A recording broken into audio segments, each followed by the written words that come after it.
আসসালামু আলাইকুম এভরিওয়ান। আমি আসাদ মানিকগঞ্জ থেকে। জাস্ট বাসায় খাবারের চাহিদা পূরণের জন্য বা সবজির চাহিদা পূরণের জন্যই মূলত আমি কিছু বরবটি বীজ রোপণ করেছিলাম। আজ থেকে প্রায় ১.৫ মাস আগে। আলহামদুলিল্লাহ যথেষ্ট পরিমাণ ফলন দিচ্ছে আমাদের বরবটি গাছগুলো। যদি আমরা এখানে কিন্তু ৳১ যদি বলেন, মানে কোনো প্রকার সার বা কীটনাশক বা কোনো প্রকার মেডিসিনও কিন্তু স্প্রে করি নাই। আলহামদুলিল্লাহ যথেষ্ট পরিমাণ ফলন দিচ্ছে। যেহেতু আমরা কোনো প্রকার মানে সেল করার উদ্দেশ্যে না, জাস্ট বাসায় সবজি খাওয়ার উদ্দেশ্যেই মূলত বরবটি বীজগুলো রোপণ করা।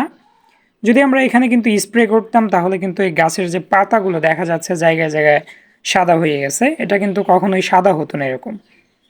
আর ফুললি ফ্রেশ থাকতো। হয়তোবা খুব একটা বেশি সময় এই গাছগুলো সারভাইভ করবে না, মানে ছত্রাকের আক্রমণে গাছগুলো মারা যাবে। যেহেতু আমি এখানে কোনো প্রকার কীটনাশক ইউজ করি নাই। কীটনাশক ইউজ করা ছাড়া ব্যতীত যতটুকু ফলন এখান থেকে আমরা হারভেস্ট করতে পারি সেটাই ইটস এনাফ। কেননা আমরা সেল যেহেতু করবো না, ফলন খুব একটা বেশি প্রয়োজন নাই। দেখা যায় ২০-৩০টা বরবটি হলেই কিন্তু আমাদের বাসায় খাবার হিসেবে বরবটির সবজি হয়ে যায়। একদম মাটি থেকে কিন্তু শুরু করে বরবটি ফলন দেয় একদম উপর পর্যন্ত। আর প্রত্যেকটা পাতার গোড়া থেকে নতুন নতুন ফুল বের হয় বা বরবটি বের হয়। আর এপাশে কিন্তু দেখা যাচ্ছে আমাদের বরবটি কিছু পেকেও গেছে, যেহেতু আমাদের বাসায় খুব একটা বেশি প্রয়োজন হয় না। আর যখন কিনা ধরতে শুরু করে বরবটি, তখন আপনার ২-৩ দিন পর পর বরবটি হারভেস্ট করা যায়।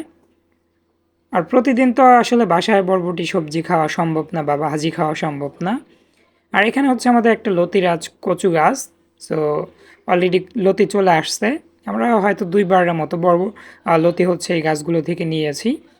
এখনও কিন্তু লতি আবারও চলে আসতেছে। বর্ষার পানি আসার আগ পর্যন্ত লতি আসবে এভাবে। ক্রমশ লতির সংখ্যা বাড়বে এক একটি গাছ থেকে। আর এপাশে আমাদের চীনা হাঁস বাচ্চা নিয়ে বসে আছে বিকেলবেলা খাওয়া দাওয়া শেষ করে। এখানে টোটাল ১৩ পিস চীনা হাঁসের বাচ্চা বের হয়েছে ডিম থেকে। আর এখন যেহেতু আমরা চীনা হাঁস দিয়ে বাচ্চা উৎপাদন করে থাকি, মানে কোনো প্রকার ইনকিউবেটারে বাচ্চা উৎপাদন করি না বা ডিম বসাই না, আর ইনকিউবেটারগুলো বন্ধ পড়ে আছে। এখন দেখা যায় যে কয়টা ডিম থেকে বাচ্চা বের হয় আলহামদুলিল্লাহ সে কয়টাই কিন্তু বড় হয় বা বেঁচে থাকে, কোনো প্রকার বাচ্চা কিন্তু মারা যায় না। আর যখন কিনা আমরা ইনকিউবেটার দিয়ে বাচ্চা উৎপাদন করতাম তখন বাচ্চা অনেক বাচ্চা মারা যেত, বা ৩০-৩৫টা বাচ্চা উঠলে দেখা যেত এখান থেকে ৩-৪টা বাচ্চা প্যারালাইজ নিয়ে বের হয়ে আসবে। আর এদিকে আমাদের চীনা হাঁস প্যারেন্টসগুলো, মানে এদিকে বাড়ির পিছনের দিকে প্যারেন্টসগুলো থাকে, ছড়িয়ে ছিটিয়ে থাকে, মানে সবগুলো একসঙ্গে থাকে না। আর এখানে আমাদের কিছু দেশীয় জাতের মুরগির বাচ্চার বোর্ডিং চলমান। এগুলো ঈদের পর থেকে আমরা সেল করে দেব। অলরেডি ওদের ১৩-১৪ দিন বয়স হয়ে গেছে। আমরা খুব দ্রুত ওদেরকে সেল করতে শুরু করব। ১৫ দিন বয়স থেকে আমরা ওদেরকে সেল করব। যদি কারোর প্রয়োজন হয় অবশ্যই আমাদের সঙ্গে যোগাযোগ করবেন। আমাদের location Ghior Manikganj, Baniajuri bus stand. এগুলো সবই এ গ্রেডের বাচ্চা, মাশাল্লাহ খুব চঞ্চল বাচ্চাগুলি।